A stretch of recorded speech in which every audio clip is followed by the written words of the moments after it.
I do like the under. I don't think they keep it within the number, though. I think you are going to see Notre Dame run all over Navy. I think it's going to get very ugly from the jump. I think the defense is going to lock them down. Yeah, give me the Snakes. I'll lay it today. I think Merrill Kelly pitches really well against them today, but I just think that bullpen is going to get destroyed. Are you guys hearing what I'm hearing? Javon just took the meat out and faded his own squad.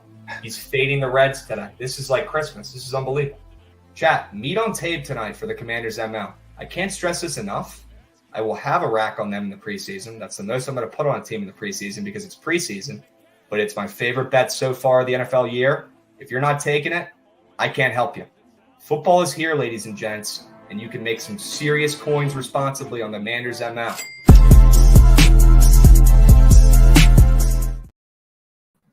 What's going on, chat? Happy BTL Fridays, the best day of the week. Join with your host, Krabs and Javon. Episode 304 piece, Hold the Fry, as always, presented by SeatGeek today. Javon, how about them Uconn Huskies, brother? How about them Huskies? So much heart. Let's go, chat. Let's go, Javon. That's what I'm fucking talking about, dude. Getting back in the win column for the squad ride. You knew we weren't losing 3 in a row. Needed it. Absolutely needed it. I mean, look, we'll go over that game. We'll talk a little bit about the games from yesterday because some of them were a little crazy. And I'm blown about Minnesota, chats. You guys knew that was my favorite play yesterday, and they didn't come through. But we still move on a 2-1 day for college football. We go about our day. Okay, that Minnesota game, though, they pissed me off so much. But you know what? UConn hit, the squad ride hits. That's all that matters. All right, chats. Yeah. Let's go over a little recap here. W, squad ride hits. Crabs. Yeah, a little best bet sweep. Good thing I didn't end up taking that Minnesota-Utah moneyline parlay because I'm soft. Unbelievable. I got so scared. I mean, literally give me a binky, chat. I got so scared off of Utah last night for no reason. For no reason. It was so dumb. We got a degenerate as well. We got about 50 people coming in. W, Degen. Appreciate you, Beast. Hope you have a great holiday weekend coming up, okay? Yeah, Javon was right. Mertz is standing in the pocket still as we speak. Yeah, that guy is a statue. All right, great call with him. All right. Good day yesterday, chat. Let's keep those vibes today. We got plenty to go over. Plenty. Let's talk about a couple of these games yesterday. All right. Let's talk about that Minnesota game and that walk-off. I mean, Javon, this freaking catch. Insane. Bonkers. Absolutely bonkers, man. This is when I thought we had some life. You know, maybe we go into OT and make some magic happen. And then I realized I had -7.5. Nothing matters. Terrible number. Yeah. Terrible CLV. And they ended up, kicking a game winner. And we'll show you guys that as well. Electric call by Gus here. Let's take a listen.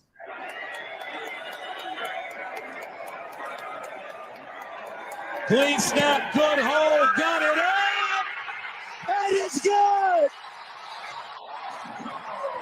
And Minnesota comes back to win it, 13-10. Gus Johnson so locked.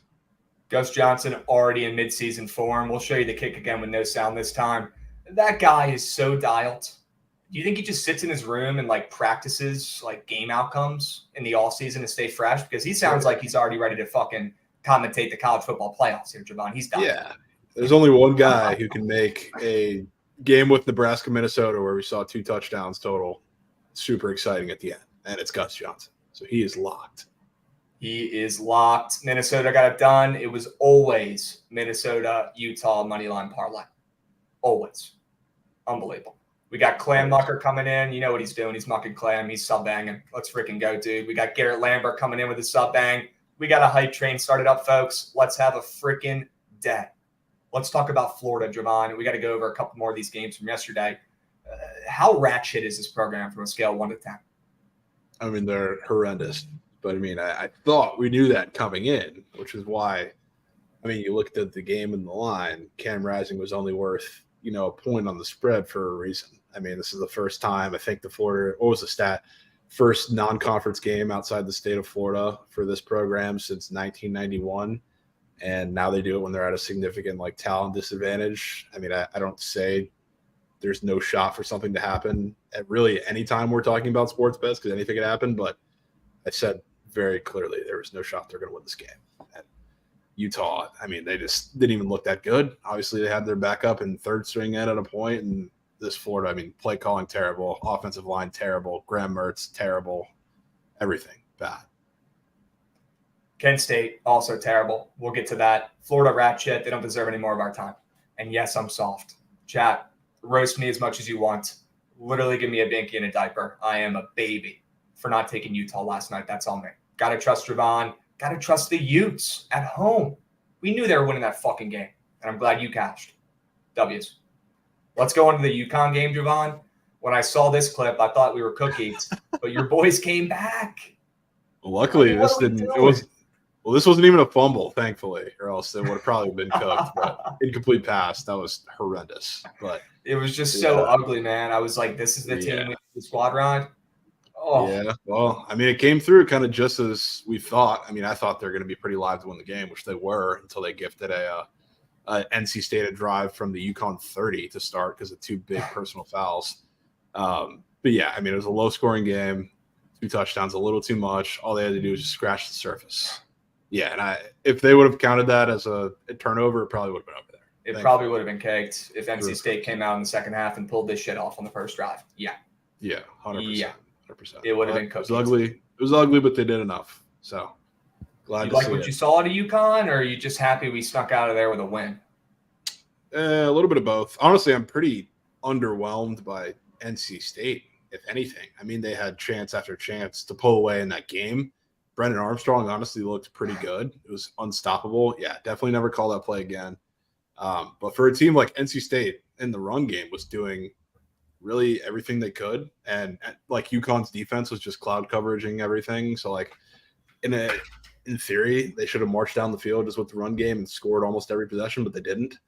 So to see UConn really stay in that game tells me a lot more about NC State, especially like in the pass game down the field, which never really looked good. And if we talk about like middle of that game too, I mean, NC State got bailed too on a goal line drive where they really should have been stopped. It was a lucky little pass interference call they got on a severely underthrown ball by Brennan Armstrong, which kept them in the drive. And then they scored off of that. And then obviously they had the long Jeff Rosa touchdown that he had excessive celebration, then a late hit out of bounds. So now they start from the 30 and they scored on that. Like outside of those drives, they really didn't put anything together that impressed me. So next week, good luck. Yep. Good freaking luck. Look, Brennan Armstrong, he's been doing this for years, Javon. He'll look like him one game, and then he'll look like he's the worst quarterback in football the next. He's just so inconsistent, man. So inconsistent. Yeah, kind of tough.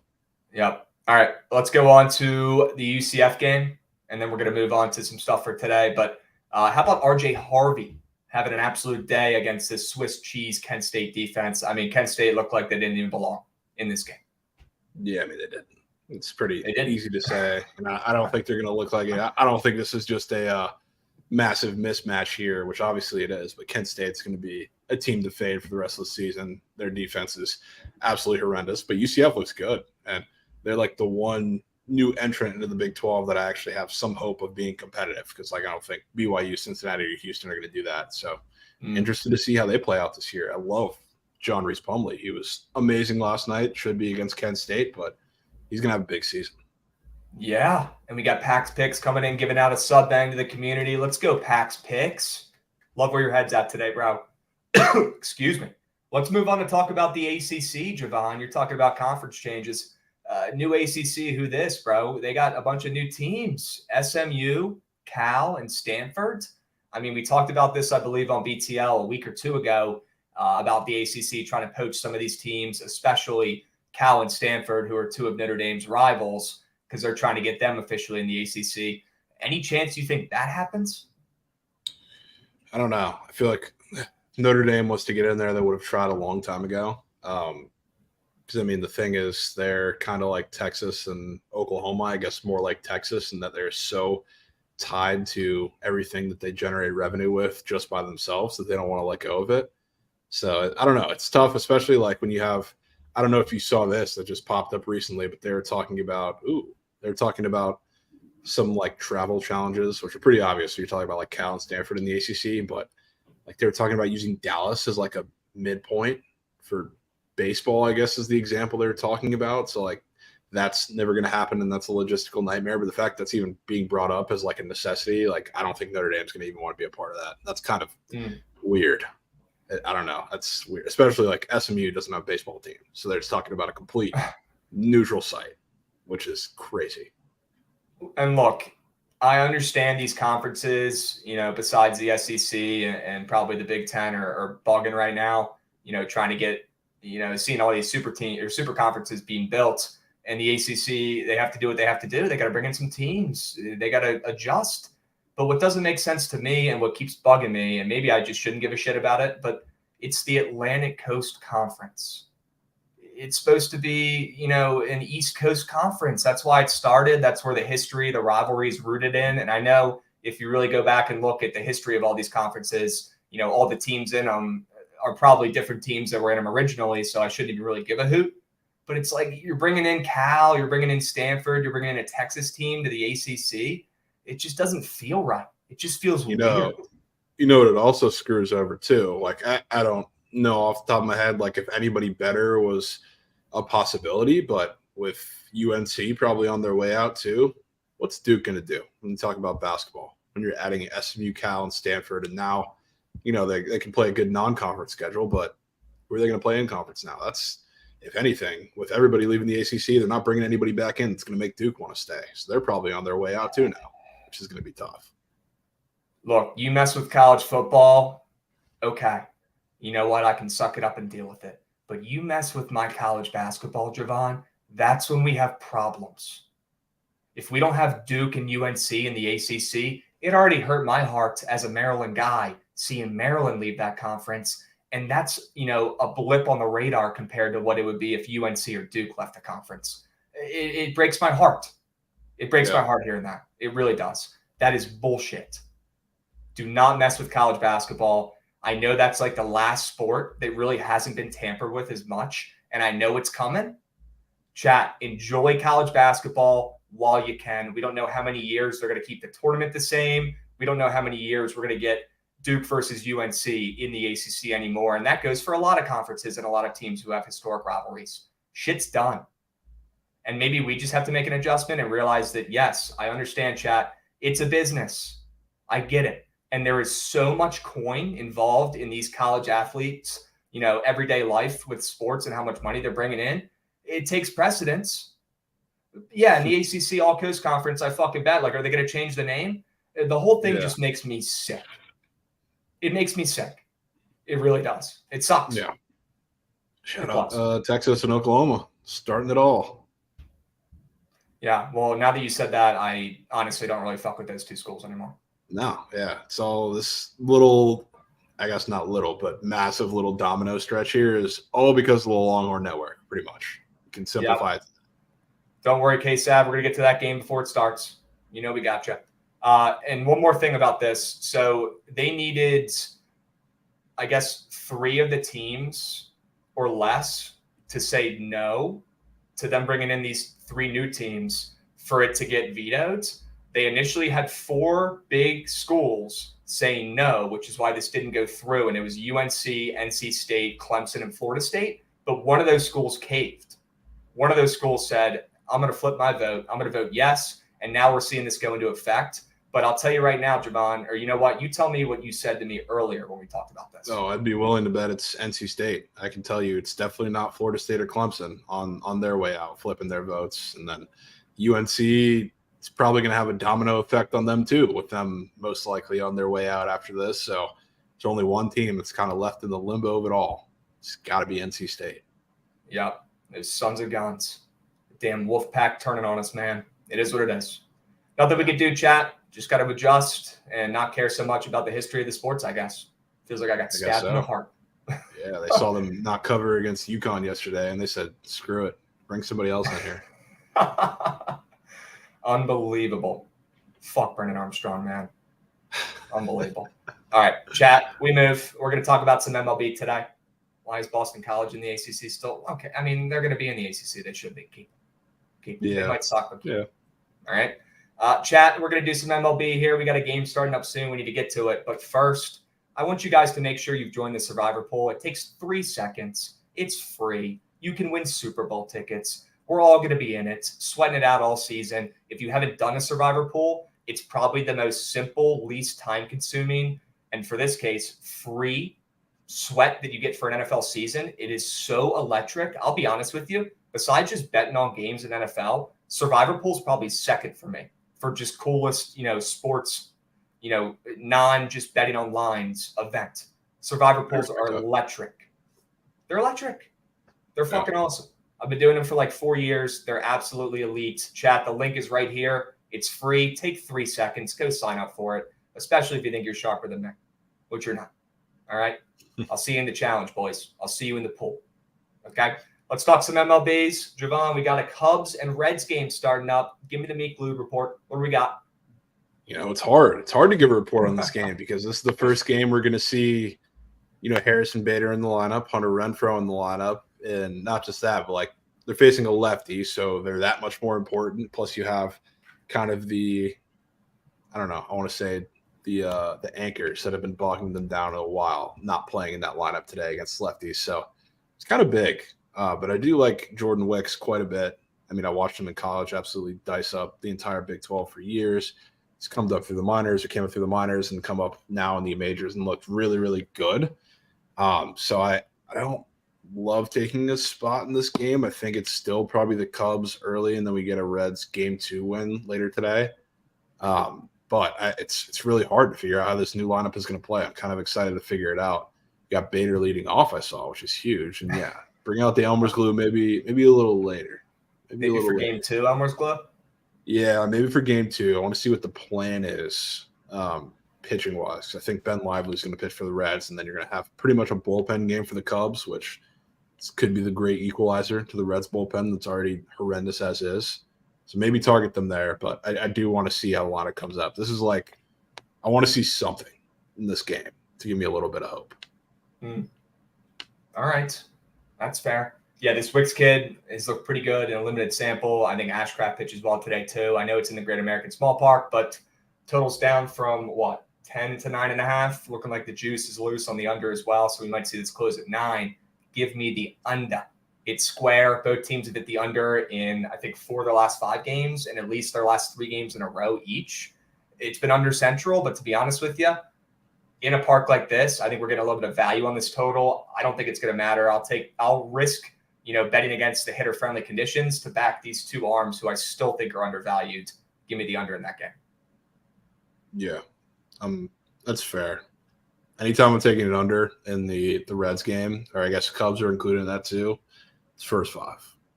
Okay. Because you could very well see a 6-run inning against one of these bullpens. And that's a pivot I could be more than okay with. 100%. Yeah. Maybe first 5 under? Yeah, especially because sweat. Yeah, if somebody's going to get rocked at the end of that bullpen, they're going to leave them in because they have to. They're not going to be quick to pull a trigger today. Yeah. Okay. I'm down to lock in that first 5 under and ride that. Chat responsible tail for the day game. Yeah, that's not necessarily my cosign on that. I'm just saying. Okay. First 5 if you're taking it under. All right. I'm going to lock it in for responsible unit, Chad, if you need some action this afternoon. All right. And Chiote, I got you, bro. Don't you worry. Unbelievable. LinkedIn is crazy. R. Jonathan, I backed you yesterday when you faked banged in chat. Don't make me regret it. Put him in the bed now, man. Don't make me regret it, R. Jonathan. Come on, bro. Yeah, you can't make it up. I get 2 texts from Javon. I think you sent me both within 5 minutes of Cooper Kupp now hurt going into the season with a hamstring injury. That's cake. Now I look like a fucking fool drafting him before Jamar Chase, right? And then you get your freaking TCU guy, Kendre Miller, who's going to be starting week 1 for the Saints. And now he's toast. Yep. Can't make it up. Season's already over, chat. Yeah, hang them up. Season's over. Hang them up. Hang them up. Oh, all right. Is Cubs ML a good look? You like Cubs ML first game and potentially Reds ML game too? Yeah, I like Reds probably second game more than I like the Cubs first game, if that makes sense. But noted. Wait. So if the Cubs, I want to be reactive. Yes, exactly. And that's what you should be doing on doubleheaders. So let's see if the Cubs win game 1. If they do, I'm in the back the Reds with you game 2. Sure. There we go. All right. Krabs, how about the Nats Nerfy cake you served yesterday? Yep, that was a shit bet. That's on me. What's the play? Gun to your head, take the Cubs ML or take the first 5 under. But do not love anything in that first game. Okay? Streets are begging for a BVP report. Can you give the people a Phil's nug for the BVP or no? No Phil's nugs, but I'll be getting the cheat sheet out post-stream today. So we'll be all right. It's coming out at some point. I know there's college football today, chats, and don't worry, we're going to spend plenty of time talking about it. We're going to do a really quick MLB, dive through the slate here, but still got to go over it. Still got to find winners for today. And I know that's what you guys want to, but we'll have plenty of time to talk football for not only tonight, but for the weekend today. All right, no stress. Any PP squares in that first game, Javon? Chad is absolutely starving for a prize pick square. Starving. Crazy. Yeah, I mean the only one that I would like in this game is a little steer hit run RBI. Hey. That's the only one that I would consider. He's setting up in the 2-hole behind Bader. I think he got Renfroe hit and cleanup as well. So if any of the new guys are going to do something, I think he's going to be involved in it. Obviously, you have a lefty on the bump too, which is better split by far. So I like that, but I don't love anything. Any chance you have a lean on Jordan Wicks more than 5 strikeouts? I mean, I definitely lean more. I would lean more 90% of the time of the guys that are facing the Reds. And now, I do think you have a little bit more pop in there against lefties with Bader and Renfroe in there, but that's a lot of swing and miss too, which I was kind of worried about when I saw it. They both signed. So, I mean, I don't love backing him off of, the one start where he struck out a lot against the Pirates lineup who's terrible against lefties. But if you got to do it at any time, it's probably now. All right. I'm cool with that. Yes, Horner crossing home plate. George wants to know. Is Horner crossing home plate? I don't love that. I don't even have a square up, so it doesn't matter. An option. Yeah. Okay. Jeez. We move. Javon, there are a ton of games today. I'm pretty sure every team plays, and there's even that doubleheader. So I want you to take the lead here and run points, Mr. MLB guy, because you are the sharp. I want you to run us through this MLB slate. The games you like, I'll give my input on them too, but take us through what you got for MLB today. Yeah, I mean, my one, I guess, squarer game that I'll be tapping in on today is this Mariners-Mets game, which, I mean, that line is super, super suspicious that it's sitting in a pick'em now. So I'm not daring to go anywhere near the Mariners, but I do think Logan Gilbert pitches okay against this lineup, and you see a 7.5 total. I think that's for a reason. You got Sang at home on one side, which is he always gets a lot of respect there, but seeing it against this Mariners team is definitely pretty shocking, especially looking at how a lot of the disrespect, I guess, we saw for the Mets, even without, I guess, Sang as a part of the equation against the Rangers. Seeing this lineup pick them, very, very strange. But I think regardless of what happens, both of these guys are going to pitch pretty well today. I think you're going to see a little sneaky, like Mets 3-2 type win. So, I mean, I like the first 5 under. Get the bullpens out of here because I think something weird is going to happen at the end of the game. Plus, I wouldn't be surprised if it's tied and we see extras. But Senga against this lineup that's been like a pretty decently banged up, and you have a lot of guys in and out of the lineup. He is pitching at home too. I think he matches up pretty well, so I like him. I want to back him today. And Logan Gilbert, I think, can do enough too. So first 5 under there. Yeah, I could totally get behind that. I mean, the total's down a freaking run and a half in that game, and yeah, it might be square to back Senga to pitch well at home, and we know he's going to get respect there, but he's done it every single fucking night. Don't fade that. He loves pitching there. He's been great this season. I still think he's underrated, undervalued. So I'm with you on that, and I'm with you on Gilbert pitching well. I mean, I'm always down to fade the Mets offense. So first 5 under? Yeah, that's what I'm going with W's. there. We move. I wanted to talk about the Nats game real quick because I think we did pass that. I like the under. I like the square under in this game, Javon. It sounds like you might as well. Perez is going to shove. We're not going to be able to do anything against him. Maybe we get some runs off their bullpen late, but we're not going to do squat against Perez today. There is literally 0% chance. Zip. Zilch. I mean, our lineup is cold as ice right now, bro. No bueno. And you know who else is pretty decent? Jake Irvin is pretty good at baseball. I don't know how. I don't know where it came from. He was our 20th prospect, but this kid has done nothing but overperform, especially at home this year. I'm willing to back he shuts down that overrated Marlins offense that really hasn't been doing much to impress me recently. And I think both pitchers have absolute gems. Maybe the first 5 under is a look here too, and I'd be down to hear that out. But I don't see this game going over. I don't think it's going to be even close. Yeah, I don't mind that. Don't mind that at all. I think Yuri Perez is going to make the Nats look stupid today.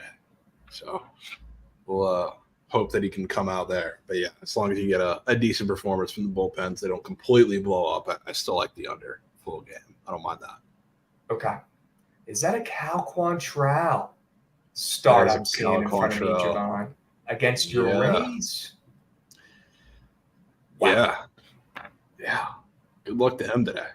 How many starts does he need to make? 2? 2. I mean, he doesn't even need to make – I guess he's making a start today, so I assume that's what they're going to go with. But even if he comes out of the pen, we just need 2 appearances, which is good enough for me. But, yeah, I mean, I think he pitches, like, somewhat decent today. I think if you're going to get runs off him today, I think they're going to come in bunches. Like, I wouldn't be surprised if he come out and he has, like, a really good 3 to 4 first innings, and then the Rays in that 4th or 5th inning put up 3 or 4. I think it's going to be like that this game. I don't think it's going to be like a constant stream of offense from the Rays necessarily. I think it's going to be like pulling teeth for the Rays to get a win in this one, but I think they do. I wouldn't touch the Guardians necessarily, but not all that confident about the Rays kind of easing their way through a win here. I mean, look, Cal Quantrill had a nice little start finally in his last little touch-up outing, tune-up outing there in the minors. Now he's pitching at home. I wouldn't be surprised. I hate to say it, Javon, and I really hope it doesn't happen, but if he gets his freaking powers back at home and pulls off some fluke shit here when he probably shouldn't be this much of a favorite in the spot after how bad he's looked in the majors this year, it wouldn't shock me. I'm not going to put my money on the Rays, but I sure as heck am going to be rooting for them today. Mm-hmm. Yeah, I'll definitely do it on Prize Picks. We'll do that with some guys there for sure. Yeah. I'm down. And let me ask you something I haven't asked you yet, and it's not this exactly. It's a little different. Do you blame Franco for the Rays' demise? I don't know if I blame him necessarily for the demise, but since he's been out of the lineup first and second time, when he got benched the first time, and now that he's gone with everything that's happening now, they've been playing their best baseball since the start of the season. So, like, we've talked about him being kind of a locker room cancer, and I don't think it's any coincidence that once he's out of the lineup, they're playing as well as they are right now. And like I said, the first time when he got benched for throwing like a temper tantrum after a little slump that he was in. So I think now is the perfect time to start betting the Rays. And the people who have been doing it since all the stuff broke and he was off the team, I think you figured that out because they've been absolutely rolling. So obviously you miss like a really big talent in there. And that's no secret, especially with a team that's a little inconsistent offensively, or at least they were. But I am super excited. I'll tell you what, like going into their little, I don't know, slump, I guess, before all of that happened, I don't think I was confident about the Rays to beat a single team in the playoffs. Now, I don't know if there's a single team in the AL that I'm afraid of. So I will be super excited there to see who they draw. But I feel confident about the Rays right now. All right. I love that take, and I'm happy I asked. Let's fucking go. Take us through the rest of the games you like today. Your team captain right now. Yeah. I mean, we can go straight to the late night. Taking the Dodgers today. Ooh. Tale as old as time, Javon. I've heard that a lot recently. Why do you want to go back to the well tonight? Yeah, and it's been a little different because it's been a lot of the times that we've been taking them as kind of bigger favorites, a lot of juice lines because, you know, the Dodgers, and they've had some pretty soft matchups. The D-backs were a couple of those with just guys that I thought were getting a little overvalued, I guess, for the D-backs, and now I feel it's kind of the opposite. I think we're seeing a little disrespect on Max Fried's name for how good he's been coming back. But the Dodgers absolutely murder lefties. And yes, the Braves do too. But I think this line's a tad low for Max Fried. And then Julio Urias. Yeah, Trent did just splooge. Julio Urias, I think, can be sneakily good against this Braves lineup. I think you're going to see, you know, the flashes of pop, just like we see anytime with the Braves. Julio Urias has a certain home run problem that it's been exposed a little bit earlier this year. But when he's on, especially when the off speed. He's able to command that well, which I think will be, I've seen the home run odds, which are pretty low across the board. But like Max Fried, I think this is the get back game for the Dodgers. I think it's going to be a back and forth series. I don't think you're going to see the Braves come out 2-0 here. And I think you get a dominant performance from some of the Dodgers bats, which, I mean, Mookie's been doing that 24/7, but I think they all follow suit today. Javon, there were 1, 2, 3, 4, 5, 6, 7 home runs in that game last night. Looks like Manfred might have UPS overnighted those juice baseballs, huh? Yeah, 100%. I mean, we're getting an MVP race pretty much in this series, which is crazy to say. And I didn't think that it would be – I honestly think the Acuna Grand Slam would have been the swing that would have ended the race. And then here comes Mookie back with 2 tanks to put him right back in it, which was absolutely nuts. People aren't talking about it enough. If you guys aren't watching these games tonight, maybe they're not on your first TV. I know we got college football, but if they're not on your second TV, and if you don't have a second TV in your living room, grow up. But if they're not on your second TV tonight, that is an incredible series. Incredible. You got to at least have that up on the iPad or something. Come on, Jack. Yeah, you got to. I mean, is it another over in this game too? I mean, I know you want to kind of fade Fried, and you think Urias maybe pitches better than the public expects or how he's been going, but is it another just taking over in this game because we've seen a bazillion home runs? We're going to see more tonight somehow, some way. Yeah, I mean, I think it's square. Like usually I wouldn't say that because somebody said in chat, like we see the same total as we did yesterday after, one of the most explosive offensive games that we've seen like in, I don't know, last couple weeks for a majority of teams, especially these two. It's like usually I wouldn't do that, but in this series, I think this is just a series of overs, and especially because I don't think Urias is going to be perfect today. I think it's hard for him to do that against the Braves. It's hard for anybody to do that against the Braves, but I think Max Fried just gets destroyed. And I mean, if you look at, I guess, the earned run odds, that would kind of tell you maybe lean a little bit under in this game, but the fact that Julio Urias, with as mid/terrible as he's been, is less juice than Max Fried to go over is really weird to me. That's one I thought I surely would not see. Let's go to those home run odds in this game. I want to take a look at them. I want to see them with my own damn eyes. Let's take a peep at them. I mean, that's not home run props. Is it? Plus 300 for Max Muncy? Yeah. Oh, okay. Interesting. Ahmed Rosario plus a rack. I mean, look, Chris Taylor could be a play here. Matt Olson plus 270. I freaking bet. Mookie Betts plus 350 again. I mean, you just ride the hot hand with Mookie. He's absolutely dialed. He's doing what he should have done in the home run derby. Yeah, I mean, surely. I have no issue with that. I don't mind taking a little Chris Taylor sprinkle against the lefty here for sure. I like taking his total based on prize picks. I'll definitely be doing that if he's in the lineup, which there's really no reason for him not to be.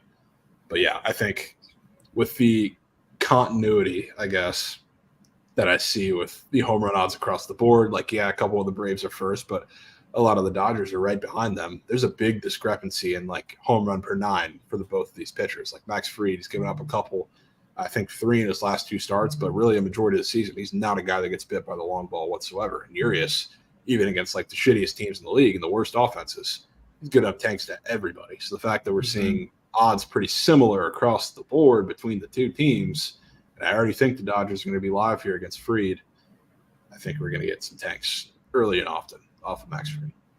Chat, it might be a Dodgers ML over kind of night. It might be. I mean, this is by far the best baseball game of the night. I'm stoked to check this one out. It's a late night take me home piece. I'm in. I'm so ready to sweat this freaking MLB race, MVP race. It's going to be nuts. It's going to be awesome. Yep. Give me runs and give me the Dodgers ML. I'm with you. We move. Chats. Let's talk about the Commanders' new ownership being unbelievable. We don't have the lease on our place for, another 3 years. We're out of FedEx Field. We're gone. Our new ownership, they don't give a hoot. They gave us $40 million. They gave the stadium $40 million of work. They put in new screens. They put in new audio systems. And I'll tell you what, they're selling standing room only tickets for week 1 right now, Javon. I can't tell you the last time they've had those ticket options even available for sale. Week 1 is going to be nuts at the Fed. Bonkers. You're going to get people coming out of the freaking woodworks. Fans who haven't been supporting the team for years are going to be coming out of nowhere like the Homer Simpson meme, and they're going to be showing their support. I'm so stoked. And I'll tell you what, I wanted Goots to pull this tweet up too. Anyone in their right mind who thought that they were going to change the name back to that is an idiot. Yeah. They were never going to change the name back to that. You are a bozo if you thought that. There is no way with the world we live in today that they would ever go back to that name. It's already done, unfortunately. Will they change the name? Yes. They 100% will change the name after this season. So if you're a Manders fan out there with me, and yeah, John, we're all going to be on it, and they're probably going to find a way to lose. But if you're a Manders fan like me, don't buy any freaking jerseys or anything this year. They're going to change the team name after the season. All right, just hold pat. But W's to our new ownership for actually giving a hoot and putting in some money to the stadium that we're not even going to be in a couple of years. All right, that's called heart right there, ladies and gents. That's heart, and that could be the difference this season. All right? There we go. What should they change the name to, chat? Red Wolves? I think I'm Team Red Wolves. And yeah, shout out Magic Johnson. He's a beast. All right? Washington football team, man. I love that. Goots? You know what, Goots? You can stay up here right now, buddy. Yeah. I am so in on the Washington football team name. I liked it when we had it. And that team has gone to the playoffs every single year in franchise history. Once. Unreal. I like the name. Unreal. It's different. It's simple. You're not having a stupid-ass mascot. You're not a commander. I like it. I know the uniforms didn't change too much, but the Washington football team unis, I like those better than the Commanders ones. That's where you lose me, Goots. You can go ahead and hop out. All right, I'll leave. Yep. Good work, Goots. W's chats. Let's keep talking. All right, Javon. Any other MLB games, angles you want to go over? Any prize pick squares you want to talk about? Oh, I mean, not too much that's really screaming at me, to be honest.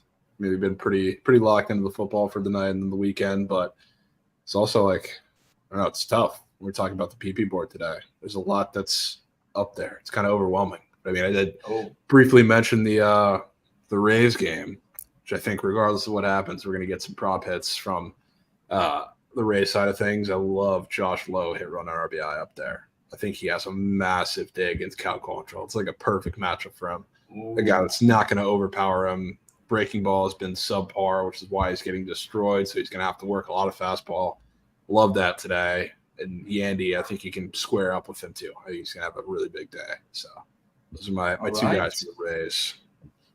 W's, Javon, and maybe you get that Chris Taylor square active tonight if he's in the lineup, but he should be. Yeah, Chris Taylor. He should be. He has absolutely no reason to not be in there. Okay. Shelly and chat, W's. Shelly, as soon as I chirped you about the Nebraska bet, we all knew that was free. Good bet last night. I'm glad you cashed. Good play. Damn Huskers were air. All right, that's on me. I chirped the living shit out of the Huskers all day yesterday. That's on me.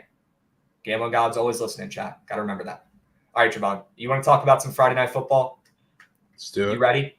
Let's freaking do it, folks. Chat, let me know what your favorite play is on the college football board tonight. I want to know. Favorite play. We're going to go ahead and get that out of there. Favorite play. We're going to get the cheat sheet later. Meat sheet is wild, dude. We're going to get the meat. You guys will get the meat sheet later. Okay, I'm not in that. You guys are wild. It's a Friday. I'll give you a pass.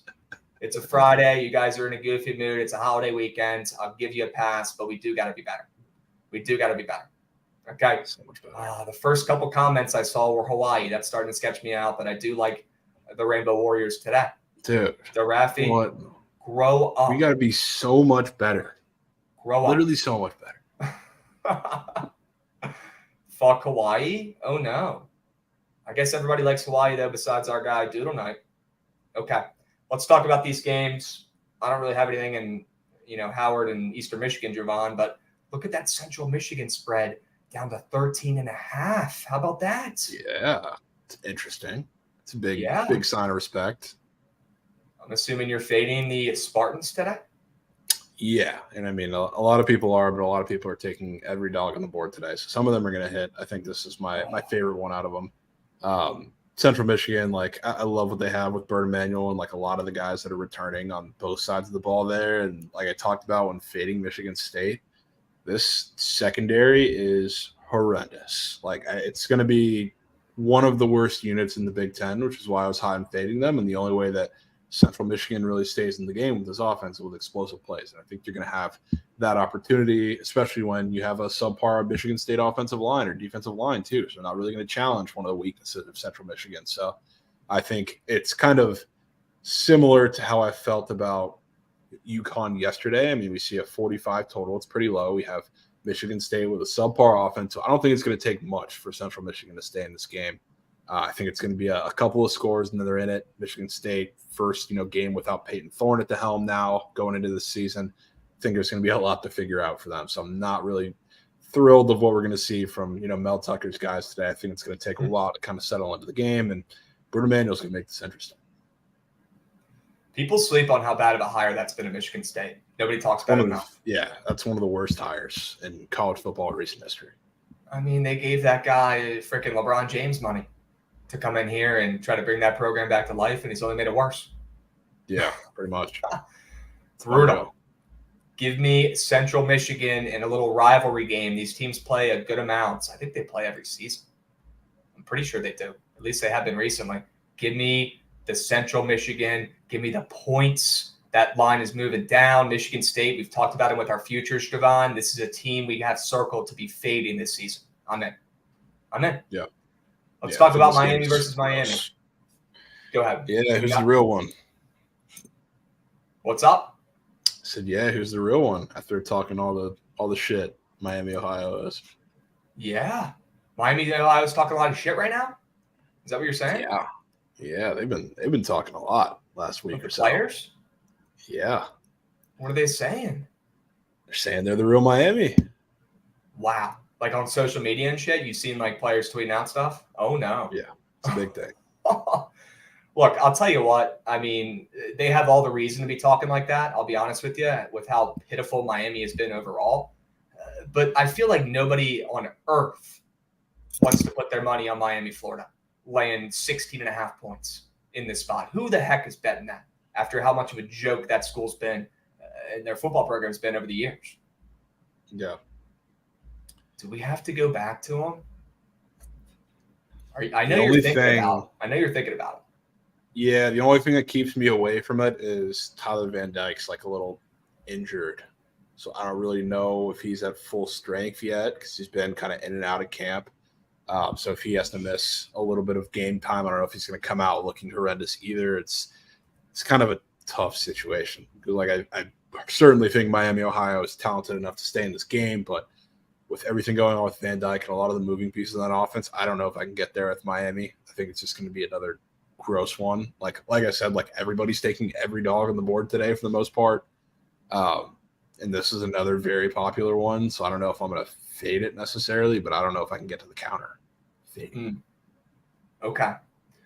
Maybe just staying off that one, unfortunately. I love the shit talk, though, from Miami of Ohio. That's hilarious. Let's see if they can back it up because they're going to look like buffoons if they get clapped by Miami. Yeah. They're going to look like idiots. We'll see how it plays out, chat. Gun to my head, I'm laying it with Miami, Florida. They talk about needing some extra motivation going into this season after what they did last year. Hearing Miami of Ohio call you out, if you can't look in a mirror and step up and do your job tonight after that, you probably don't belong going to the school of Miami, Florida and playing on that football. Yeah. And maybe that's part of the issue. That could be, yeah. It could be. Let's talk about Louisville and Georgia Tech. A lot of new stuff going on with these two teams, Javon. Louisville's got a new coach. They got Jeff Brom taking over, I believe, who used to be their quarterback back in the day, which is pretty cool. And Georgia Tech, I mean, they had their interim coach, I believe, take over last season, and he did pretty good. He went 4-4, and he's got a tough, I guess, first official game of being the head coach today against a good Louisville team that I think is going to be an issue this season in the ACC. I wouldn't mind laying it with the Cardinals today on the road. What are your thoughts? Yeah, I kind of feel the same way. The only, again, another thing that concerns me about is the quarterback play as somebody who, like, I'm backing Cal this season, but I've also, I dabbled into a little bit last year. Jack Plummer is familiar with the offense going back to the Purdue days. God, that guy stinks. So, like, long term, I think it's going to be good for him to stay in that offense, and I think it's going to be one that you see them improve over the quality or the course of the season.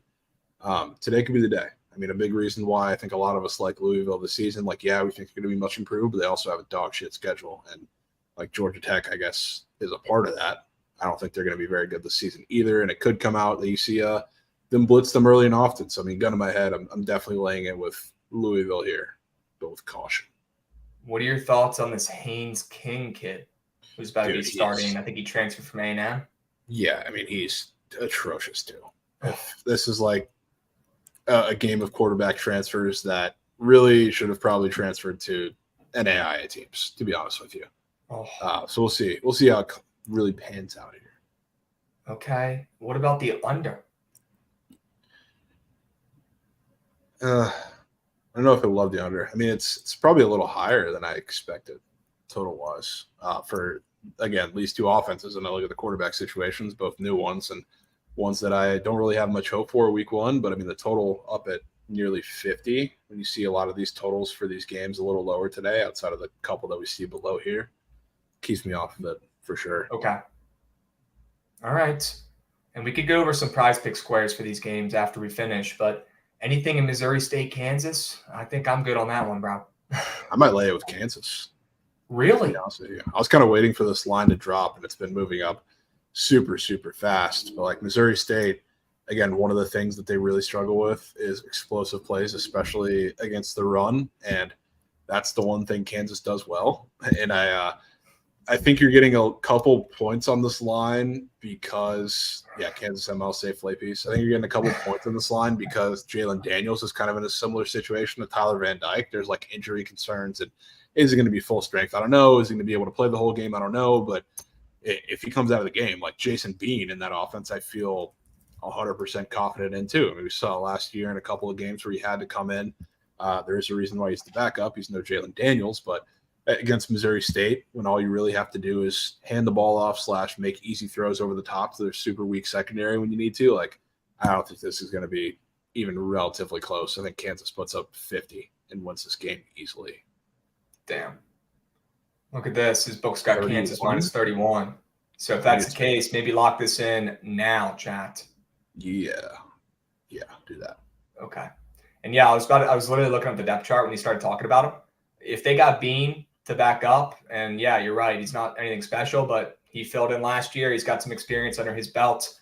Like we saw with Utah last night, I'm sure if, Daniels is actually banged up and not going to be in this game, although they haven't released it, I'm sure the coaches know already who's fucking playing and who's not, right? I mean, it's the day of the game now. But what I'm trying to say is they've been preparing for this, just like Utah did with their backup for the last couple months. They've been preparing Bean to go in there as well if needed today. So go ahead and give me, Kansas with the points here and maybe lock this one in before it gets to 30. I'm with you. Yeah, 100%. I'm with you. Okay. I want your take on this Stanford-Hawaii game before I dive in, because I am seeing a lot of Hawaiis. I'm not scared off yet. I'm on the Rainbows, the Rainbow Warriors. Who do you like in this one, though? This one is tough. I mean, Hawaii is quite popular. I guess maybe after we saw them show some fight like last week for the first time in maybe ever. And Stanford, I think, is still going to be one of the worst teams in the Pac-12, if not the worst, by a pretty significant margin.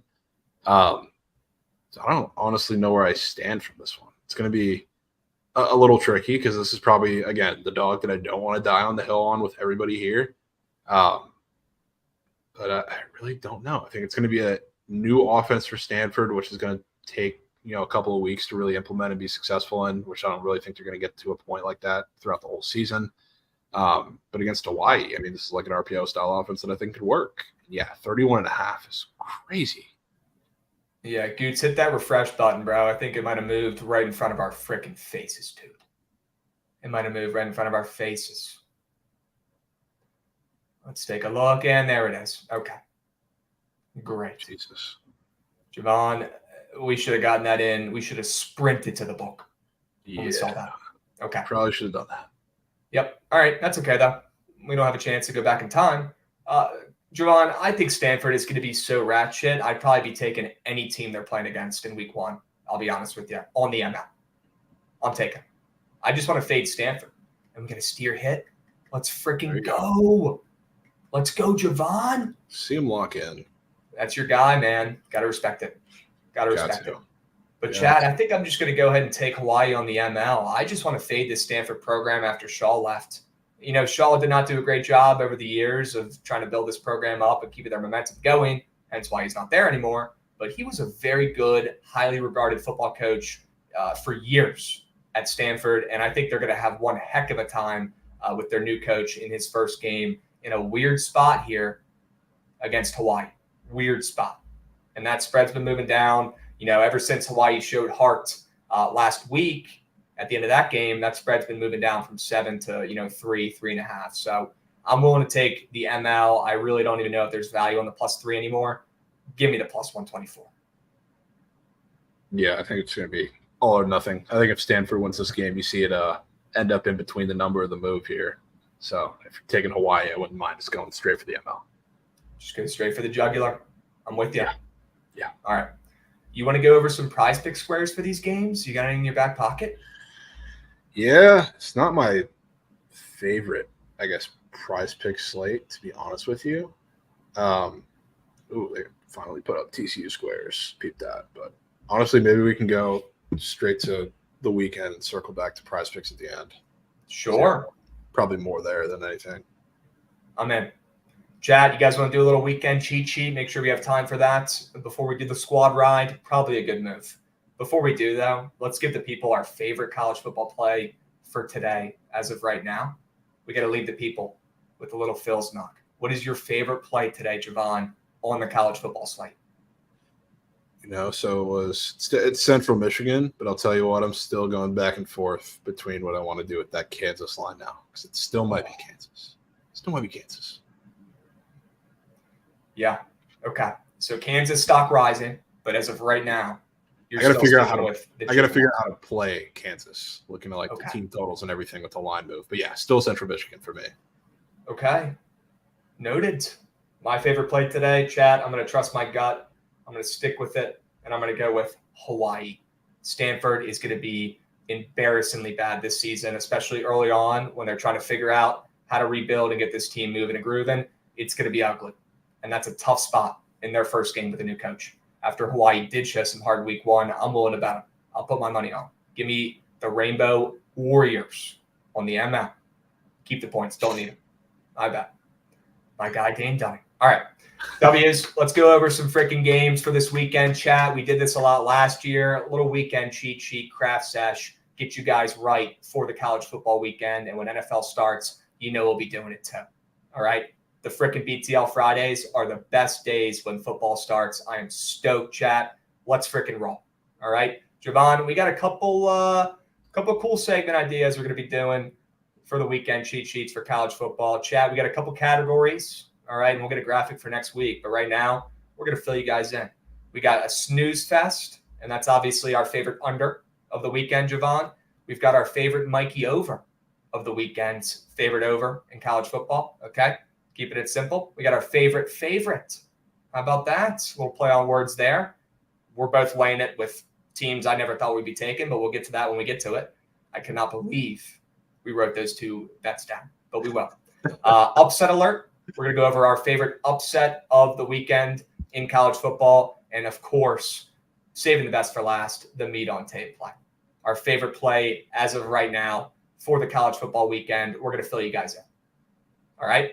Let's start with the snooze fest. We'll get it out of the way. All right, chat. Javon, what is your snooze fest of the college football weekend? Which game do you like the under in the most? Going Texas Tech, Wyoming, which sneakily – I like Wyoming in the spot. They're very close to making the dog section of the list. But Wyoming, like when I see Texas Tech, I mean, they're a team that I think everybody and their mother is high on, and reasonably so. They have a lot of guys coming back. But defensively, you see a team who really struggled against the rush for a lot of last season. And anytime they play a team who's very rush dependent, they get punched in the mouth. And the personnel hasn't really changed much from those guys who do that. Wyoming is going to run the ball. And whenever there's a team with the new clock rules that is going to run the ball and play the TOP game, I like to take the under, especially when I think they're going to be a live dog, kind of like a Uconn situation a little bit, with probably a little more time possession on their sides. Like Wyoming, I think they're going to take advantage of this Texas Tech rush attack, or lack of it, with their rush attack. Their rush defense and D-line is really, really poor, which is one of the downfalls and why I can't really get to the table with taking Texas Tech over the course of the season. But Wyoming, like, I think they're going to play this game really, really tight and close. They're going to keep the ball for a while. And Texas Tech, I like them decently over the course of the season, but I think that they're going to be a little – it's going to have some growing pains. We'll say that. And they're also, at a pretty decent look-ahead spot with Oregon coming to Lubbock next week as well. So I think Wyoming keeps it close with a lot of the run game. We see that clock tick just like they want for a while. I'm with it, bro. I can definitely get behind it. I was geeking at chat talking about freaking Wyoming, how I missed you. I don't know if I could feel the same after what their basketball team did to my bankroll, but yeah, Devin, I think you're right, dude. I don't know why, but I got a soft spot in my heart for those teams. I don't even know why. Why?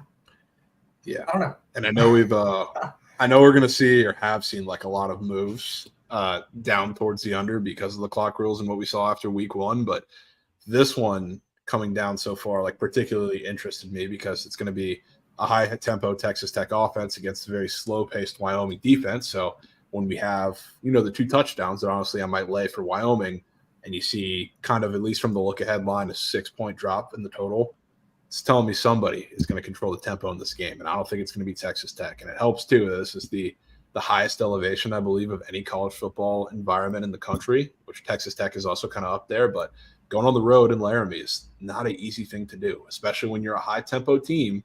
So I think they're going to get gassed pretty quickly. It's going to be slow. Okay. I mean, yeah, imagine if we had to go out there and play in that elevation. I don't know if we'd make it. Yeah. Straight up. That shit's tougher than people think. And these guys are insane athletes, and I think that goes over our heads at times. But, like, there's a reason that analysts talk about, the elevation mattering in any sport, really. These guys are extra gassed. They are. I'm with you on that under. All right. I got one as well. It might be just as nasty. I don't know. I like the Northwestern and Rutgers under 39.5. Is it simple-minded? Is it square? Maybe. Is it one of the lower totals of the weekend? Yes. Already a great sign. Check. Move on. Then you got the whole Northwestern hazing scandal, which we're not going to go into from the offseason, where, they fired their coach. They're going into the season with, an interim coach or whatever. That this kind of just happened. He really hasn't had a full all season to really prepare for this. That sketches me out. I really don't think they're going to be coming into this game, in midseason form. if they're going to be good at all this season, it's going to take them a while to figure it out. And now that they don't have a coach, I mean, give me a break. And let's not act like these teams didn't have, two of the worst offenses in college football last season.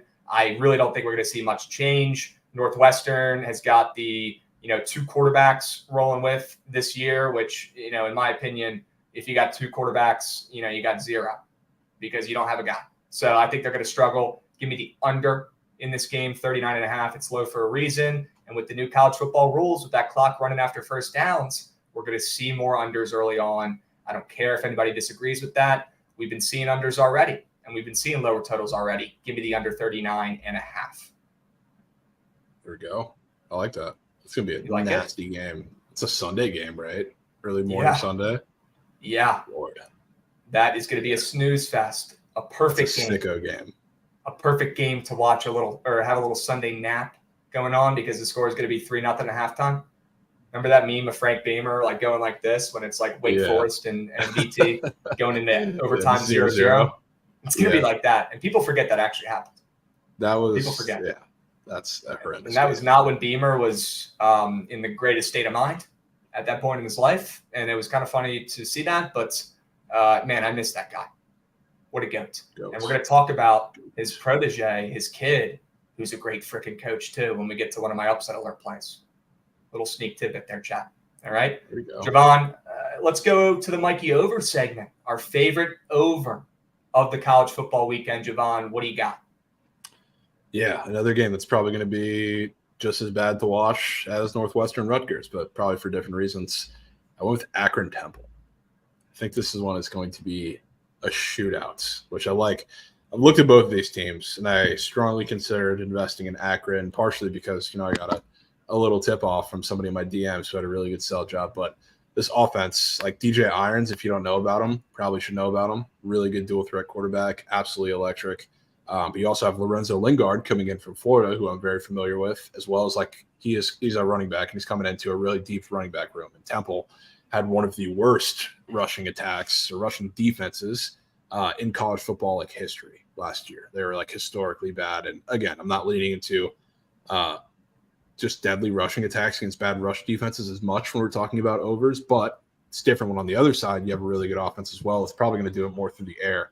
It's like Temple, they have Kurt Warner's son as a quarterback who he played the second half of last season and actually looked fantastic. He was putting up ridiculous numbers. So kind of like I feel about Oklahoma State, more so on their defense, like what we saw last year after all the transfers and after it's kind of the overall feel of the program. I think that carries over to this year. This Temple offense is they really started to put it together last year with DJ Warner and then the receiving room that's super deep. I mean, they have guys coming back and a big time transfer coming in too.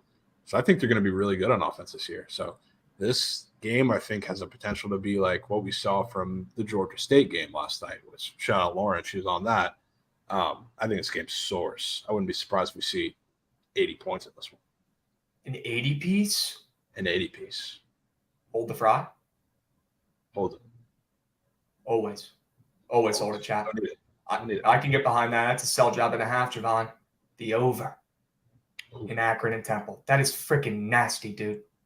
Yeah, it's been creeping up too, which, a majority of the totals that you're going to see because they're adjusting from what we saw in week 0, they're going to be moving down. There's only a select handful that are moving up, and this is one of them. So I'm excited for it. Okay, chats. This is Javon's Mikey Over play of the weekend. Points. Exciting game, opposite of the snooze fest. If you're trying to get ready pregame for the weekend, throw that one on. All right, chat. I've got to play myself. I'll give you guys my Mikey Over of the weekend. Give me the LSU Florida State over 56.5. And yes, those words just came out of my mouth. It might be square. It might be the most fun bet of the weekend. The craziest part is, chat, it's going to hit. Both these teams are coming in with pretty much the rest of their freaking teams from last season coming back. Really not a lot of key players gone, a lot of veterans. I really don't think we're going to see much change from either of these two offenses. Jordan Travis is a fucking beast. Brian Kelly's got that LSU offense cooking down there. And I'm willing to buy the good news for both these teams in this spot and go with the over. I think it's going to be an absolute shootout. It's a primetime game. Going to be probably the best game of the weekend, in my opinion. Give me the freaking over, Javon. I think we see 2 fluid offenses put on a show like they never even had an all season. Yeah, I'm intrigued. I didn't see that that line move. I don't know when that happened, but FLSU down to 2. Which is probably a little bit better for the over. So I'm definitely not against you there. I don't hate Florida State either. I don't. What are your thoughts on the side in that game? Yeah, I mean, I have to lean FSU. I mean, everybody and their mother is taking LSU. And I talked about, like, with Jordan Travis, which this is not the only reason I'm talking about it, but his Heisman odds are very comparable. And he's a very corporate Heisman, but very comparable to a lot of the top teams up there. So, like, I don't think they go 0-2 against LSU and Clemson. And obviously going into Death Valley is a much tougher spot than a neutral game that's really a home game out here in Orlando, I believe this is in. So, I mean, I have to lean with Jordan Travis and the boys, and I'm intrigued to see that line move down to 2. That's definitely interesting.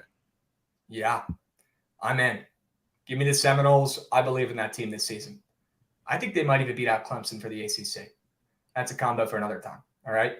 Ref the Bet's giving out a sub. Ref the Bet's resubbing himself. Let's freaking go, my man. Hope you're doing well. W's. Hope you had a good day yesterday. I think I saw you hitting some home run bets yesterday. W's. Yeah. Tale as old as time. Fire.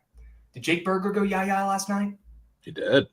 That son of a gun. Great call. Yeah. Great fucking call, ref. And Javon, great call with that prize pick square. Let's freaking go. Oops. W's. All right, chat. Let's keep moving and grooving. I like points in that game. Let's go to our favorite of the college football weekend. Javon, what do you got?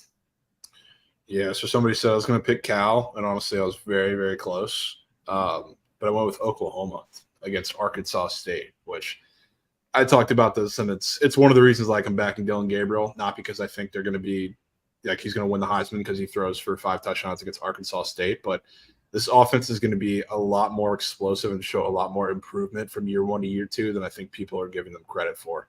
So like against an Arkansas State team who their one glaring weakness, which they have a lot of them, and yeah, that was hilarious, free square. But their one like significant glaring weakness is explosive plays. So like this is one of the reasons why early on in the season, I think we are going to see a Kyler Murray, Baker Mayfield type offense led by Dylan Gabriel. And it's going to start this week against a defense like this, who they give up a lot of explosive plays. They have no defensive line. Their corners are all super young and inexperienced, and they just suck at, what they go to school to do. So like Oklahoma, they're going to run all over them early and often. Like same thing with the defense. Like, yes, Oklahoma's defense was like historically bad last year, and it was terrible, and they're going to show improvement. Talking about Brent Venables, a lot of people are writing him off after the first season. This defense is going to be improved. Yes, it's Arkansas State, so like how much can you really buy into any improvement that you see this week? But they're going to be all right. I think they put up 65 in this game. Ooh, a 65 piece from Oklahoma themselves. Yeah. I mean, let me know when to lock in the all team total overs or the all overs in the game. My goodness. Do it. Okay. That's all you had to say. I'm in. Hold the fry, coach. Hold it. Hold that damn fry. All right. Oklahoma, the Sooners. I'm not shocked to see you go with that team. You might be shocked to hear my favorite, though, after I locked in that Joe Milton fade on my prize picks season-long entry for college football. I like Tennessee in week 1. I'll be honest with you. And, guys, everyone does act like Joe Milton, is like a rookie. If you don't know ball, you don't know ball, but he's been bouncing around in college football for years. I'm really not that high on him, but in this spot against UVA, I am. UVA is going to be one of the worst college football teams in D1 this season. Yeah, they're going to be atrocious. Absolutely atrocious. They are going to get absolutely annihilated in this spot on the road. The team is already toast, and the season hasn't even started yet, Javon. I'm not high on Tennessee this year, although I do like them in this spot at home against – I still think UVA is overvalued with, the progression their program has done over the last couple of years, becoming less dog shit to being okay. They're going back to the old UVA ways. They're a basketball school, guys. Nobody even cares about the football team. Nobody goes to the games. They don't give a hoot. They have a cool basketball stadium. That's what they care about. That's what they're good at. Their football program is a joke. It really is. Give me Tennessee. They're laying the points here. They're going to win this game big and beat Virginia. They are. Plain and simple. There we go. Yeah. Not against that at all. All right. We move. What else we got, Javon? We got upset alert. This might be my favorite new segment. Let's freaking go. We got 2 teams we're taking who are going to pull off some upsets. I'll be honest with you, Javon. I took kind of a soft one. You took a honestly pretty fat underdog here. I'm pretty impressed. We'll go over mine first. It's not as fun. I hinted at this earlier. I'm back in Beamer, and I'm so in on Little Beamer and Rattler this season, Javon. I'm right there with you. We know we took that Rattler square season-long college football for passing touchdowns. He's going to be great. Hate to say it because he's not my favorite person or player, but Spencer Rattler is going to show why he was such a highly regarded recruit coming into college. I think he has his shit together, at least relatively right now, and he knows he has to put on an absolute clinic this season to get those NFL looks that he wants. And unfortunately, because I don't love the guy, although I do really like Little Beamer, obviously I'm biased because his dad was a BT legend, but this kid's legit. Coaching must run in the family, Javon, because he is already turning that South Carolina program around. When they hired him, people were laughing. They were laughing. And that program, that's what should be getting laughed at that point in time. Look at where they are now. They have improved. Not saying they're going to do anything crazy in the SEC this year. I'm pretty sure they have the hardest schedule in college football this year, which stinks. All my buddies who went to USC are bitching about it. But you know what? They are going to get so much better this season under Beamer as he continues to get more years under his belt as a coach there. He's legit. I trust him. Rattler's going to break out this season, and I want to fade UNC, and I want to fade that football program with Coach Mack, who's a fossil. Give me the points in this rivalry spot. Give me the points. I'm in. Absolutely in. Just to clarify, chat, I do think they went outright, and I will be on the ML, but I'm definitely taking I think that's the point of the segment, right? The ones that we would or might consider taking on the ML, but I mean we're talking points here too, so take whatever you think is safest. I did take a little bigger of a dog, and I'm probably going to be sprinkling on the ML as well, which I do. I do early in the season, so that's kind of the goal with finding teams like this. But taking Bowling Green on the road against Liberty, plus 9.5, plus 275 on the ML. You have Jamie Chadwell going to Liberty from Coastal Carolina, for those who remember, and he's implementing his offense, which is a pretty important and big reason why I'm taking this, because anybody who's watched their offense with Grayson McCall, it's a very complex offense. It's like the triple option, but modified with an air raid attack. It's like attached to it or whatever. So we talk about the guys who are going to see this week one. I think it's going to take a lot of time. And we say that about a lot of teams, a lot of new pieces, but this one specifically, with how complex the offense is, with as many moving pieces as you have, not just in the offense, but also just personnel-wise. I mean, they have new guys at pretty much every skill position. You have an offensive line that has to learn a new blocking scheme and is super young. And then you have a defense that's expected to hold up on the back end with a lot of turnover on their side regardless. So like Bowling Green is a team who was pretty scrappy towards the end of last season, and they have a lot of guys returning. So I think they catch Liberty in a sleepy spot here to begin the year, and they win a game that honestly, it's not even that I'm low on Liberty. It's just that I think this first game is a really tough spot against a Bowling Green team like this, who's a little more veteran than they are, not just in terms of a scheme, but also personnel. So I think they catch them here, and then maybe later in the season, Liberty starts to get rolling once they have a bigger grip of the offense. But sneaky game. Another Virginia school that is on the come up, Liberty. Another school that's just starting to get our recruits. I'll tell you what, that shit's over next season with Brett Pry and the recruiting class he's bringing in. The recruits are coming back to Big T. But it is very impressive what Liberty has done over the last couple of years, Javon. It really is. You can't go unacknowledged or unnoticed. The problem is, though, now they're overvalued, and their team this year I don't think is going to be better. And I'm with you on Bowling Green, right? New offense. It's going to change everything for them. Buy low on Bowling Green, sell high on Liberty. It's that simple.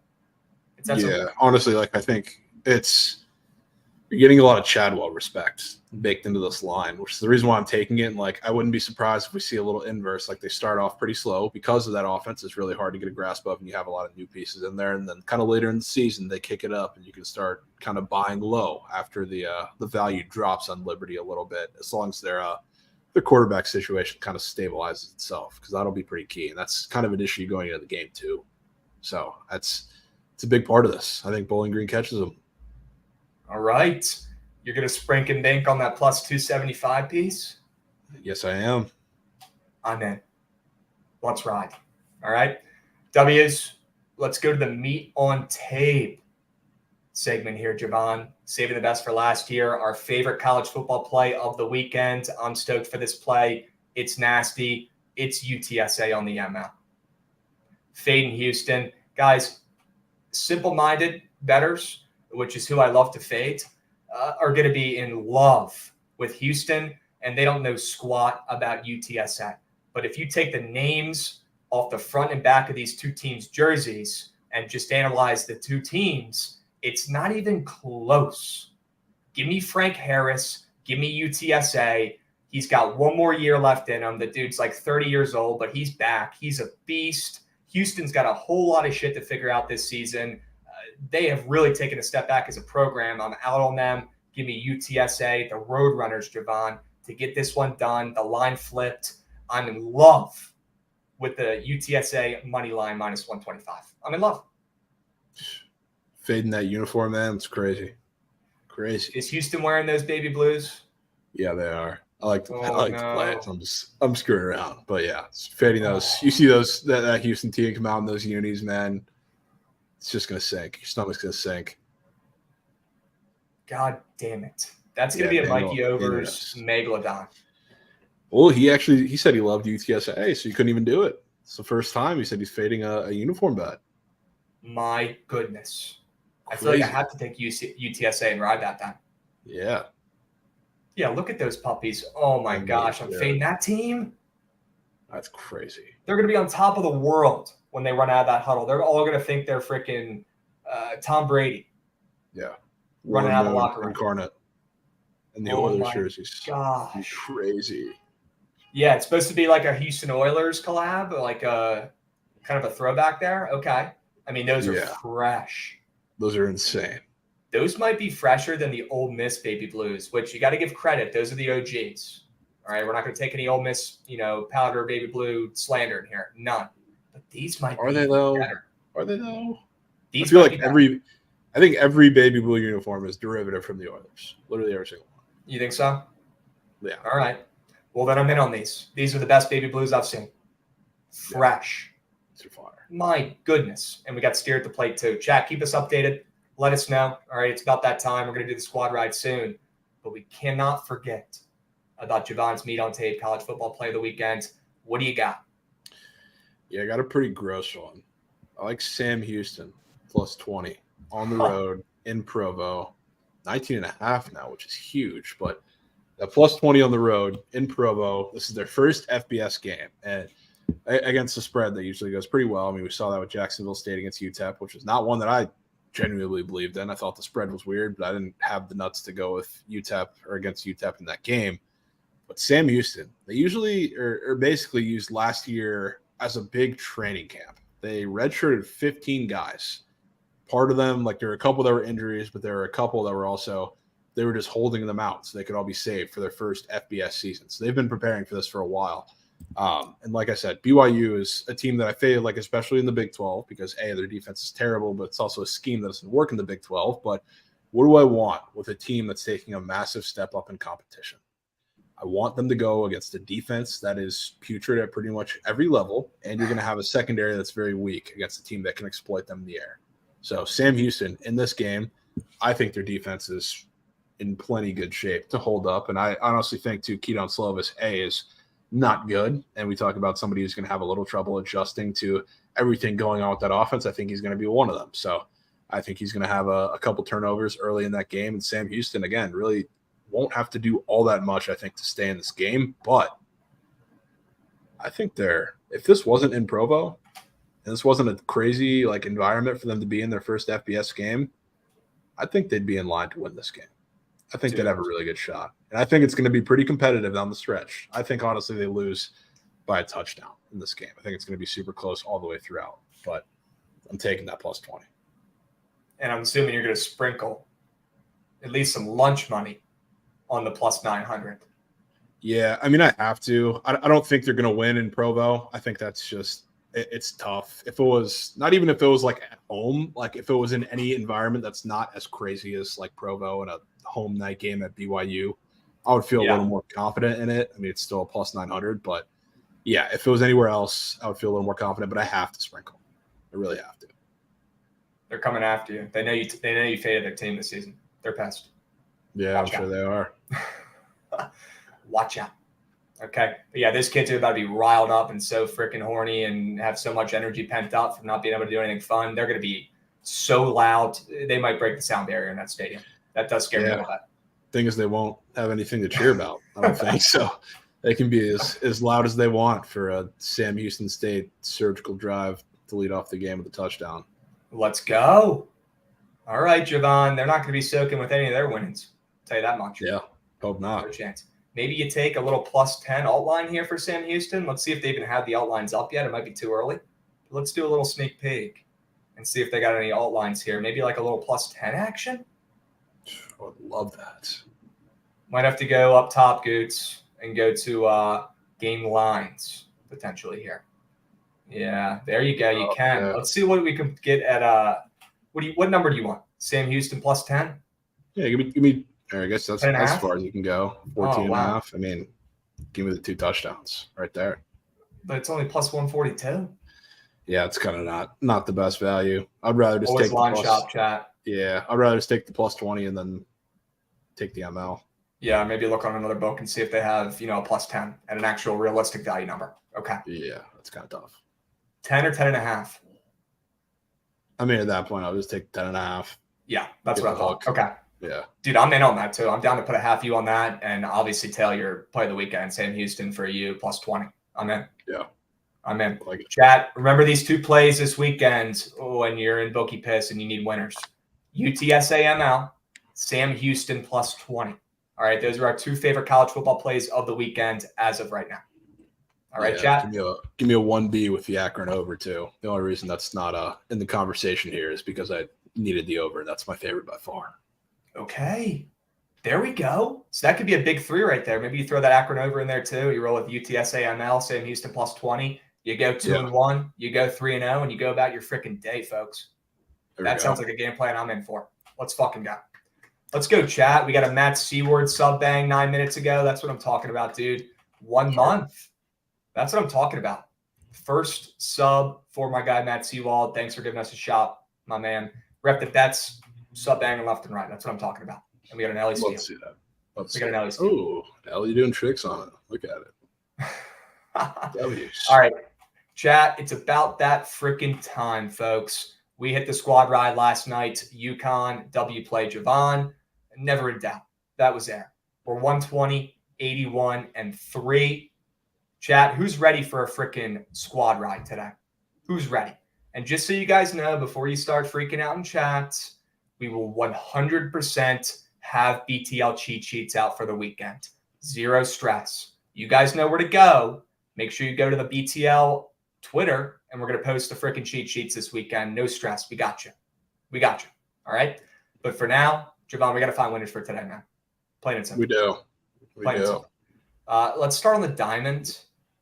I like the Nats under. That's my only MLB play I really like today. What are your thoughts? Yeah, I mean, I have no problems with that. I'm cool with putting that in. Sure. Nats under. Yeah. What do you like on the MLB slate today, Javon? I mean, I would say my favorite play is the Dodgers. But if you put that in, we know exactly what's going to happen. Do you know what you have done with that comment? I know. Yeah. Do you know what you just started, Javon?